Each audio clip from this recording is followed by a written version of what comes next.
कहानी बुद्धिमान की परीक्षा। बहुत समय पूर्व जब गुरुकुल शिक्षा की प्रणाली होती थी, तब हर बालक को अपने जीवन के 25 वर्ष गुरुकुल में बिताना पड़ता था। उस समय एक प्रचंड पंडित राधेगुप्त हुआ करते थे, जिनका गुरुकुल बहुत प्रसिद्ध था, जहाँ दूर दूर के राज्य के शिष्य शिक्षा प्राप्त करने आया करते थे। बात उन दिनों की है जब राधेगुप्त की उम्र ढलने लगी थी और उसकी पत्नी का देहांत हो चुका था। घर में विवाह योग्य एक कन्या थी। राधेगुप्त को हर समय उसकी चिंता सताती रहती थी। वह उसका विवाह एक योग्य व्यक्ति से करना चाहते थे, जिसके पास संपत्ति भले ना हो, पर वह कर्मठ हो, जो किन्हीं भी परिस्थिति में उसकी बेटी को खुश रखे और उचित समय पर उचित निर्णय ले सके। एक दिन उनके मस्तिष्क में एक ख्याल आया और उन्होंने इस परेशानी का हल सोचा कि क्यों ना वो अपने खुद के शिष्यों में से ही योग्य वर की तलाश करें। उनसे बेहतर उनकी बेटी के लिए और क्या हो सकता है। इस कार्य के लिए उन्होंने बुद्धिमान की परीक्षा लेने का निर्णय लिया और सभी शिष्यों को एकत्रित किया।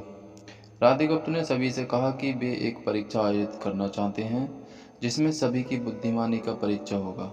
उन्होंने सभी से कहा कि उन्हें अपनी पुत्री के विवाह की चिंता है, जिसके लिए उनके पास पर्याप्त धन नहीं है। इसलिए वे चाहते हैं कि उनके शिष्य विवाह में लगने वाली सभी सामग्री कैसे भी करके एकत्र करें, भले उसके लिए उन्हें चोरी का रास्ता चुनना पड़े, लेकिन उन्हें चोरी करता कोई भी देख न सके। इसी एक शर्त का पालन सभी को करना है। अगले दिन से सभी शिष्य कार्य में जुट गए। रोजाना कोई न कोई तरह तरह की वस्तुएं चुरा कर लाता और राधागुप्त को दे देता। राधागुप्त उन्हें एक विशेष स्थान पर रख देते, क्योंकि परीक्षा के बाद यह सभी वस्तुएं उनके मालिक को वापस करना जरूरी था, क्योंकि वे अपने शिष्यों को सही ज्ञान देना चाहते थे। सभी शिष्य अपने अपने दिमाग से कार्य कर रहे थे, लेकिन उनमें से एक चुपचाप गुरुकुल में बैठा हुआ था, जिसका नाम रामास्वामी था। वह राधागुप्त का सबसे करीबी और होनहार छात्र था।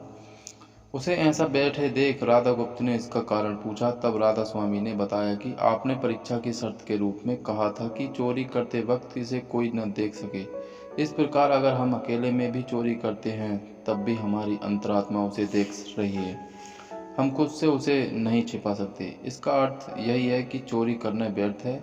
उसकी यह बात सुन राधागुप्त के चेहरे पर खुशी छा जाती है। वे उसी वक्त सभी को एकत्र करते हैं और पूछते हैं कि आप सब ने जो चोरी की, क्या उसे किसी ने देखा? सभी कहते हैं नहीं। तब राधागुप्त कहते हैं कि क्या आप अपने अंतर मन से भी इस चोरी को छिपा सके? सभी को बात समझ आ जाती है और सबका सिर नीचे झुक जाता है, सिवाय रामास्वामी की। राधा स्वामी में बुद्धिमान की परीक्षा में अव्वल पाते हैं और सभी के सामने कहते हैं कि यह परीक्षा मेरी पुत्री के लिए उचित वर तलाशने के लिए रखी गई थी। इस प्रकार मैं राधा स्वामी का विवाह अपनी पुत्री के साथ तय करता हूँ। सभी खुशी से झूम उठते हैं और साथ ही चुराई हुई हर एक वस्तु को उसके मालिक को सौंप विनम्रता से सभी से क्षमा मांगते हैं। कहानी की शिक्षा। बुद्धिमानी की परीक्षा से यही शिक्षा मिलती है कि कोई भी कार्य अंतर्मन से छिपा नहीं रहता है और अंतर्मन ही मनुष्य को सही राह दिखाता है। इसलिए मनुष्य को किसी भी कार्य के सही गलत के लिए अपने मन को टटोलना सबसे ज़रूरी है।